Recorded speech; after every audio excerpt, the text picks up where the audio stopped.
नमस्कार।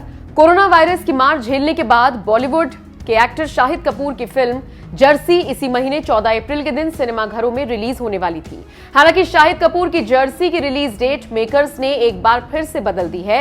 अब यह फिल्म 14 अप्रैल के बजाय 22 अप्रैल के दिन थिएटर में दस्तक देगी। रिपोर्ट्स में बताया गया है कि फिल्म की रिलीज डेट को बदलने का फैसला मेकर्स ने काफी जल्दी में लिया है। ऐसे में अब सोशल मीडिया पर चर्चा होने लगी है कि शाहिद कपूर की जर्सी ने केजीएफ 2 और बीस्ट के आगे घुटने टेक दिए हैं। शाहिद कपूर कई दिनों से फिल्म जर्सी का प्रमोशन करने में लगे हुए थे। ट्रेड एनालिस्ट तरन आदर्श ने अपने ट्विटर हैंडल पर जानकारी देते हुए बताया कि फिल्म अब 22 अप्रैल को रिलीज होगी। स्टेक होल्डर्स ने यह फैसला बीती रात ही किया। यह पहली बार नहीं जब जर्सी की रिलीज डेट को बदला गया हो। इससे पहले भी फिल्म की रिलीज डेट मेकर्स ने कई बार बदली है। शाहिद कपूर की जर्सी पहले 14 अप्रैल के दिन रिलीज होनी थी। इसी दिन यश और संजय दत्त की फिल्म केजीएफ चैप्टर 2 और विजय की बीस्ट भी सिनेमाघरों में दस्तक देगी। बॉक्स ऑफिस पर इन तीनों फिल्मों के महा क्लैश को देखने के लिए दर्शक बेताब थे। हालांकि अब जर्सी के मेकर्स ने अपने हाथ पीछे खींच लिए हैं। अब यह फिल्म केजीएफ चैप्टर 2 और बीस्ट की रिलीज के एक हफ्ते बाद यानी 22 अप्रैल के दिन सिनेमाघरों में पहुंचेगी।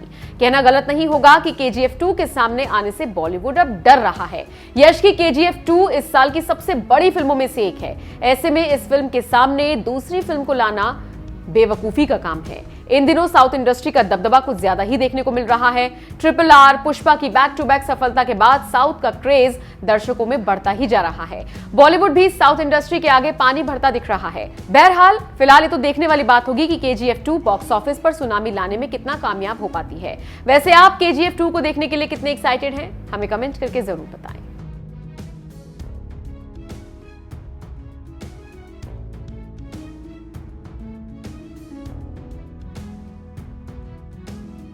हमेशा बहुत प्योर वे में मुझसे डिस्कस करते थे। मेरी मॉम भी हमेशा से कलाकार थी, तो वो हमेशा कलाकारी की बात करते थे। वो बिज़नेस की बात इतना शायद जानते ही नहीं थे मुझसे करने के लिए। तो वो शायद मैंने खुद समझा है। पिछले ये जो बैठे हैं ना मेरे साथ, इनको मैं 18 साल से जानता हूँ। 18 साल, 12, 13, 15 साल, जब भी मेट से पहले आए थे ये, तो हाँ, आई थिंक 15 साल हो गए। और जब भी मुझे कुछ भी नंबर्स का पता करना होता तो मैं इनको फ़ोन करता था।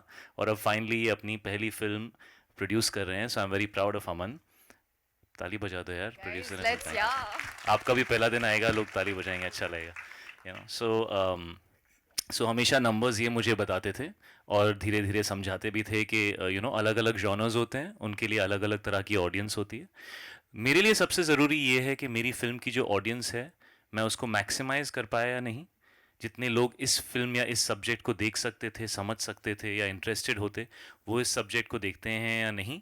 और मेरी फ़िल्म की क्वालिटी कितनी अच्छी है, बिकॉज़ जब फ़िल्म की क्वालिटी बेहतरीन होती है तो वो अपनी ऑडियंस से ज़्यादा बाहर तक जा सकती है। तो एक आपकी कोर ऑडियंस होती है और एक वाइडर ऑडियंस होती है जो कोई भी अच्छी फ़िल्म देखना पसंद करती है। और तीसरी चीज़ है कि आपकी अपनी एक ऑडियंस होती है जो आपको पसंद करती है as an actor. So it's a mixture of all these things. Of course box office is very important. मुझे यही लगता है अब कि मेरी जो भी फिल्म आए, वो मैं जितने ज़्यादा लोग उसको समझ सकें या रिलेट कर सकें, मैं चाहूँगा। क्योंकि कबीर सिंह के बाद एक वाइडर ऑडियंस बेस है और बहुत प्यार मिला मुझे। तो एक्चुअली मैंने इस फिल्म को इसी पॉइंट ऑफ व्यू से बनाया कि जितना प्यार मुझे मिला, जितना इमोशनल मुझे फील हुआ, अगर मैं वो वापस ऑडियंस को इस कहानी के थ्रू, इस कैरेक्टर के थ्रू दे पाऊँ, कि जब वो फिल्म देखकर ऑडियंस बाहर जाए तो उन्हें लगे कि उनको एक एक होलसम फिल्म मिली और कहीं दिल को छुए वो फिल्म। तो मैंने वो सोच कर ये फिल्म की है। बिकॉज एक्चुअली जब आप दिल को छू जाते हैं तो नंबर्स ना वो इम्पोर्टेंट नहीं होते, वो आ जाते हैं। लेकिन दिल को छूना बहुत इंपॉर्टेंट है। हम फिल्में शायद इसी वजह से बनाते थे और अब भी बनानी चाहिए। शायद आपने पापा का जिक्र किया अभी थोड़ी देर पहले। One of the finest actors माने जाते हैं हिंदी फिल्म इंडस्ट्री के। एक चीज़ अगर मैं आपसे जानना चाहूँ कि आपने बेस्ट क्वालिटी क्या इम्बाइब की है अपने पापा से, बतौर एक्टर या बतौर सन, क्या बताना चाहेंगे? वो आपको डायरेक्ट भी कर चुके हैं पहले और फिर से काम करने का मौका मिला है, तो क्या कहना चाहेंगे एक बेस्ट क्वालिटी जो आपने इम्बाइब की उनसे? उनके अंदर बहुत सारी क्वालिटीज़ हैं, लेकिन एज अ प्रोफेशनल मैंने उनसे जो इम्बाइब किया है वो ये है कि मैंने उनका जो वर्क एथिक है और जो अपने काम की तरफ एक एक इनोसेंस होता है कि आप ऐसे हर चीज़ को अप्रोच करते हैं जैसे शायद आपकी पहली फिल्म है, वो मैंने अपने डैड में देखा है। वो कभी ऐसे नहीं बिहेव करते कि अब तो मैं प्रोफेसर या प्रिंसिपल हो गया हूँ। वो हमेशा स्टूडेंट की तरह ही हर फिल्म को, हर कैरेक्टर को अप्रोच करते हैं। और उनके जैसे दिग्गज कलाकार अगर इतना हम्बल रह सकते हैं तो हमारी क्या औकात। मैंने यही सीखा है। Hello, Shahid sir, in front of you. What's up brother? Yeah. So the trailer 2 is also looking fantastic. So congratulations to the thanks team. यार, पहले किसी इंसान ने रिस्पॉन्स तो दिया, हम लोग तो ये सोचे जवाब तो दे देंगे पर लगा कैसा.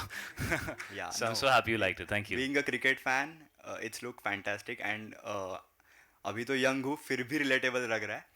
तो या सो माय अभी तो यंग हूँ मतलब शादी नहीं हुई तेरी? नहीं बिल्कुल शादी के बाद सडनली ओल्ड हो जाएगा तू, देखना तो. Okay. So the question is cricket में टाइमिंग बहुत इंपॉर्टेंट होता है एंड जैसे कि हमने देखा कि मूवी एक दो बार पोस्टपोन हुई दिसंबर में फिर अभी 14th. खैर आज के टाइमिंग क्लैशेस के बारे में तो छोड़ ही देते हैं बट मेरा क्वेश्चन यही था कि मूवी में दिखाया गया जो आप कैरेक्टर प्ले कर रहे हैं क्या आपको लगता है कि करियर में भी एक शिफ्ट लाने के लिए टाइमिंग बहुत इंपॉर्टेंट होता है? मुझे ना मेरे काफ़ी एक बहुत करीबी बहुत सीनियर लाइक फैमिली मेम्बर थे, उन्होंने कहा था कि जिन लोगों को ज़्यादा जल्दी सक्सेस मिल जाती है they are like you know very strong trees. और अगर आप देखें जब भी ज़ोर की हवा चलती है तो बड़े पेड़ गिरते हैं, छोटे पेड़ नहीं गिरते, वो ऐसे मूव करके एडजस्ट हो जाते हैं. और बड़े पेड़ जो होते हैं जो बहुत स्ट्रांग होते हैं वो गिर जाते हैं because they don't know how to be mobile you know. And उन्होंने यही कहा था कि जब आपको जल्दी सक्सेस मिलती है तो आपको समझ ही नहीं आता कि ज़िंदगी में कभी कभी यू नो टाइम के साथ थोड़ा एडजस्ट करना ज़रूरी है.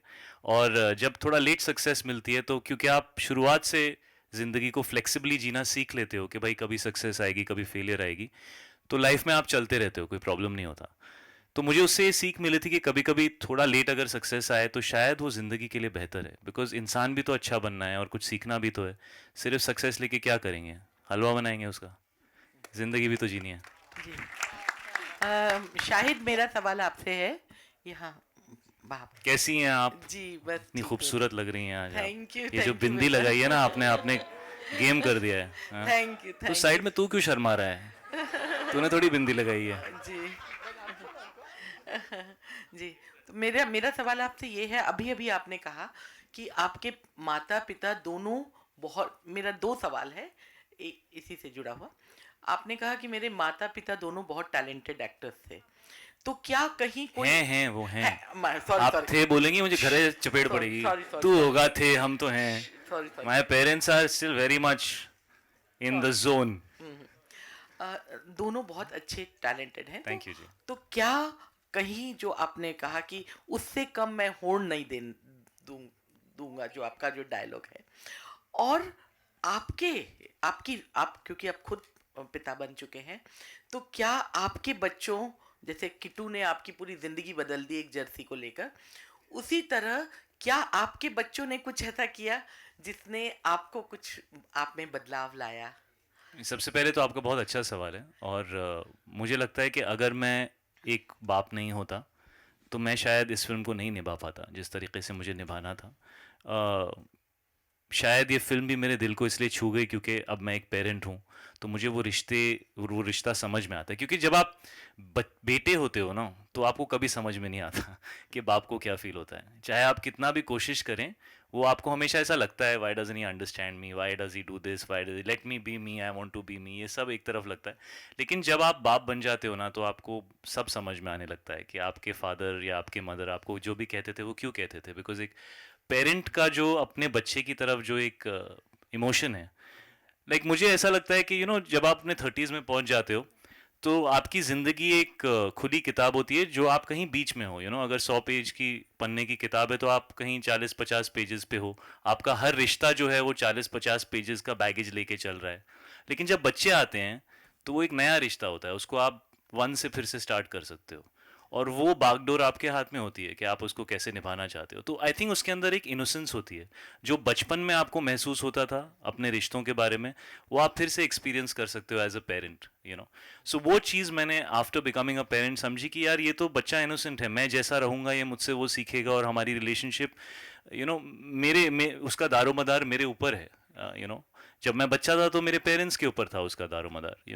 सो वो बहुत बड़ी चीज़ है जो मैंने सीखी है. और दूसरा पार्ट क्या था आपके सवाल का? वो था कि क्या पेरेंट्स जो कि बहुत अच्छे एक्टर और सुपरस्टार तो आप बनते ही क्योंकि आप बहुत हैंडसम हैं, बहुत गुड लुकिंग अब है। मैंने आपको खूबसूरत बोला तो आप भी अरे कॉम्प्लीमेंट नहीं दे रही नहीं हैं नहीं आप मुझे, नहीं थैंक नहीं नहीं, यू। मैं ऑनेस्टली कह मुझे रही जो हूँ। चाहिए था मुझे मिल गया। जी जी, लेकिन एक्टर होने का कितना आपके ऊपर वो था, प्रेशर था कि प्रेशर नहीं था एक्चुअली, मुझे लगा ही नहीं था मैं एक्टर बन पाऊंगा, क्योंकि एक्चुअली ज़्यादातर लोग जानते ही नहीं थे कि मैं डैड का बेटा हूँ, क्योंकि मेरे पेरेंट्स सेपरेटेड थे और मैं बॉम्बे में नहीं रहता था। मैं बॉम्बे में काफ़ी लेट आया और मॉम सिंगल पेरेंट थी। मैं और ईशान, मैं थोड़ा बड़ा था, ईशान तो बहुत ही छोटा था। तो मैंने कभी किसी को बताया भी नहीं, और तो मुझे पता भी नहीं था कि लोग एक्सेप्ट करेंगे या नहीं करेंगे। तो एक्चुअली फर्स्ट फिल्म जब मिल गई मुझे और बन गई, तो लोगों ने जाके थोड़ा वो टाइम पे आई थिंक गूगल होता था, नहीं होता था वो टाइम पे, I don't know if it was there, but nobody नहीं था ना 2003। रीडिफ, याहू याहू, हाँ। तो वही तो, सर्च इंजन्स आई थिंक इतने नहीं थे, तो लोगों ने जाके पता किया कि ये कौन है, तो पता चला अच्छा ये है। तो वो एक्चुअली मेरे डेब्यू के बाद हुआ। तो मुझे तो लगता ही नहीं था कि मुझे मौका मिलेगा।